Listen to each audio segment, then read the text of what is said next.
सह्याद्रीची उंची म्हणजे इस प्रकार की मोडस ऑपरेंडी पहली बार ही देखी गई है क्या मध्य भारत में? जी, जहाँ तक नागपुर जोन का या नागपुर कस्टम्स का सवाल है, ये इस तरह की पहली कार्यवाही है कि इम्पोर्टेड गोल्ड को थ्रू डोमेस्टिक रूट से लेके आया गया है।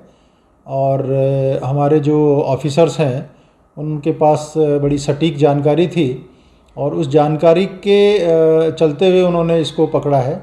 और बिल्कुल ये आपका कहना सही है, अपने आप में बड़ा यूनिक और नोवल मोडस ऑपरेंडी है। जहाँ तक नागपुर जोन का, यानी कि पूरे महाराष्ट्र का, शायद बॉम्बे में को छोड़ दिया अगर हम, तो वहाँ का जो सवाल है। किस तरह की मोडस ऑपरेंडी थी सर ये पूरी? ये फ्लाइट में डोमेस्टिक में किस तरह से लेके गया था, जैसे इंपोर्ट डोमेस्टिक में लेके आना, किस तरह की मोडस ऑपरेंडी थी? देखिए, ये इसको जो पैसेंजर को हमने डोमेस्टिक नागपुर एयरपोर्ट पे जो पकड़ा है, ये बेसिकली कर्नाटका का रहने वाला है।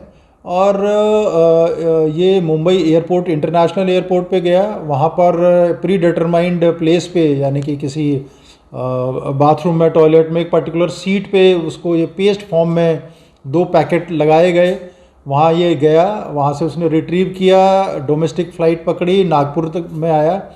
नागपुर में भी इनका ये प्लान था कि किसी कहीं पर ये एक पर्टिकुलर जगह पे मिलेंगे, किसी पेट्रोल पंप के आसपास, और उसको ये हैंड ओवर कर देंगे। बट उनको लगता है कि वो भनक मिल गई, क्योंकि इनका भी शायद कोई ना कोई मोडस ऑपरेंडी रहा है जिसको हम पूरा अभी छानबीन में लगे हुए हैं। तो यहाँ पर वो नागपुर लेके आया हुआ है। मतलब इंटरनेशनल एयरपोर्ट मुंबई से किस तरह से इसने हैंड ओवर, टेक ओवर किया और नागपुर की तरफ ये निकल गया है। तो इम्पोर्टेड गोल्ड ये पेस्ट फॉर्मेट में था, ऐसी जानकारी सामने जी, ये बिल्कुल ये पेस्ट फॉर्म में था। यानी कि 2 जो पैकेट थे पेस्ट फॉर्म में थे, और उसने अपने शरीर के अंदर प्राइवेट पार्ट्स के आसपास छुपा रखे थे इसको।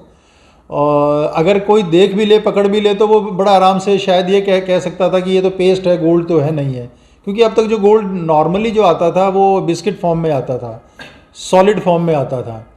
तो ये इसने पेस्ट फॉर्म में लेके आया हुआ है। तो ये भी एक अपने आप में दर्शाता है कि जो इनका पूरा मोडस ऑपरेंडी है वो बिल्कुल सोचा समझा हुआ मोडस ऑपरेंडी है।